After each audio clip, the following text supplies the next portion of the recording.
असे चुटकीत एका रात्रीत इकडून तिकडे जाणारी लोक जी आहेत त्यांचा बंदोबस्त करण्यासाठी माझी तुम्हाला विनंती आहे आणि म्हणून त्यासाठी आपण सर्वांनी ताकदीनं उद्याच्या निवडणुका लढवल्या पाहिजेत.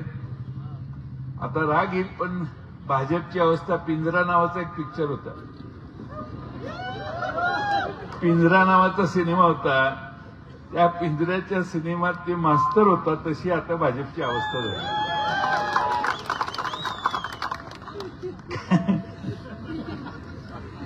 मी मास्तराला तमाशाचा नाद इतका लागला की तोच तुंतुन हातात घेऊन सर्वात पुढे उभा राहायला लागला. तशी अवस्था झालेली आहे. एक सहज सांगतो, ये बंद करने आए थे तवायफों के कोठे. हे सांगायचे की नाही, खाने न दूंगा खाऊंगा न खाऊंगा न खाने दूंगा, यासाठी ये बंद करने आए थे तवायफों के कोठे, मगर सिक्कों की खनक सुनकर खुद ही मुजरा कर बैठे. असा प्रॉब्लेम आहे सगळं. आणि म्हणून अकोला काय अमरनाथला काँग्रेस बरोबर आघाडी केली की काँग्रेसवाल्यांनी काढून टाकल्यावर काँग्रेसवाले हे सगळे अपक्ष झाले.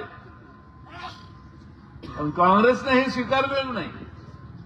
पण यांना कुणाशी सत्तेसाठी आघाडी करायला काही वाटत नाही. आणि म्हणून आपण मतदान कुणाला करायचं, त्याला काही कॅरेक्टर आहे, ज्याला काही नीतिमूल्याची चाड आहे, ज्याला पक्ष बदलण्याची इच्छा आहे, ते कितीही मोठे असोत, कितीही मोठ्या घरातले असोत, तुम्ही सामान्य माणसं उभी केलेली आहेत. आम्ही त्यांच्या मागे तुमची ताकद उभी करा.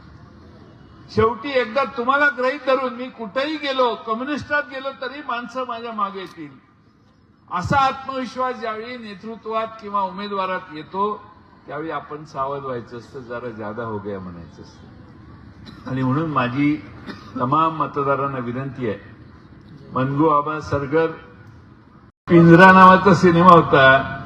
त्या पिंजऱ्याच्या सिनेमात ते मास्तर होता तशी आता भाजपची अवस्था झाली.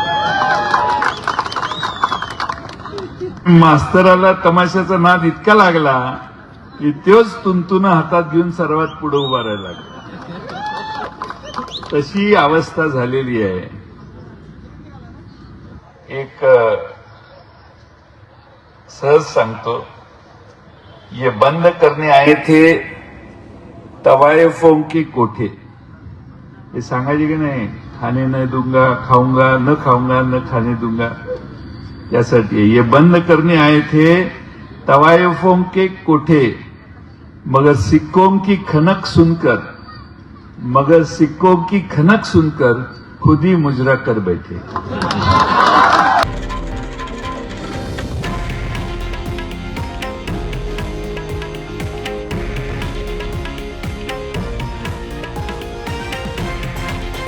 हे आहे देशातील नंबर 1 न्यूज नेटवर्क आणि आपण पाहत आहात TV9 मराठी, एकमेव.